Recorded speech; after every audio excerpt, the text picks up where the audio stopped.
हमारे पास जो है आपका फोर्थ क्वेश्चन दिया है, आपके पास एक आयत दे रखा है ABCD जिसको रेक्टेंगल बोलते हैं, और उसमें कहा है कि जो AC विकर्ण है वो कोण A को और कोण C दोनों को समद्विभाजित करता है। तो हमें जो जो चीजें दे रखी होती है हम उसको लिख लेते हैं। जब कोई भी थ्योरम कोई प्रमेय आती है तो हमने लिख दिया ABCD आयत।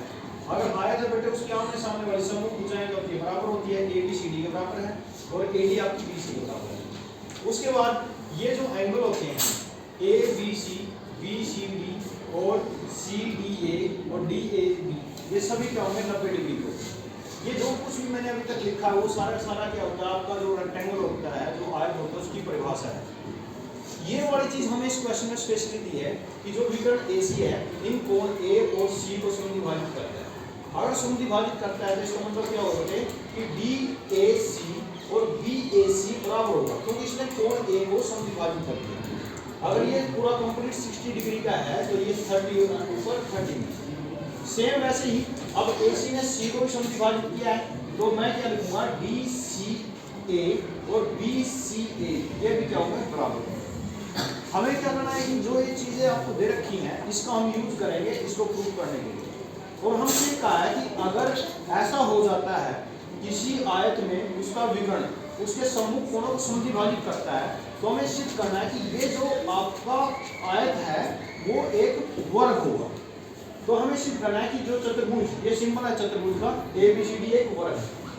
अब हम इसका प्रूफ प्रमाण शुरू करते हैं। हमने त्रिभुज लिया, त्रिभुज ABC और DAC या ABC बोल दो उसको, ABC और ADC दो त्रिभुज लिए क्योंकि इस विकर्ण ने इस चतुर्भुज को दो त्रिभुजों में बांट दिया। अब इन दोनों त्रिभुजों में एक तो AC भुजा दोनों में कॉमन है, इसलिए मैंने उभयनिष्ठ हिंदी में पढ़ा है, हमारा हिंदी मीडियम होता है इसलिए मैं थोड़ा हिंदी में लिख रहा हूँ। इसको कॉमन बोलते हैं, common side COMMON common side. उसके बाद ये दोनों चीजें DAC BAC के बराबर है और BCA BCA के बराबर है। ये दोनों चीजें हमें गिवन है, दिया हुआ है।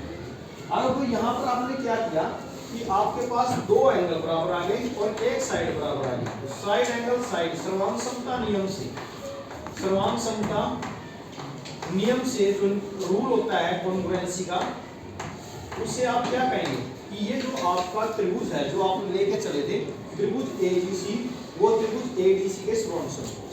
अगर त्रिभुज ABC इसके सर्वांग हो गया तो हम एक रूल होता है कि अगर आपके दो त्रिभुज सर्वांग होंगे तो CPCT congruence property of congruence triangle square जो फुल फॉर्म होती है उससे हम ये लिख देंगे AB आपका AD के बराबर है और BC आपका CD के बराबर है।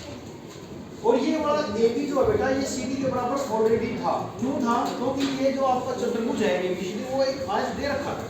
अगर आप इन सारी बातों को कनेक्ट करते हैं AB CD के बराबर है, CD आपका BC के बराबर है, तो हम यहाँ इस निष्कर्ष पे पहुंचेंगे AB BC के बराबर है, BC CD के CD DA के। अब ये देखिए बेटे हमने यहाँ पर ये कहा था कि इसके चारों एंगल 90 डिग्री के हैं और चारों भुजाओं को हमने बराबर दिखा दिया।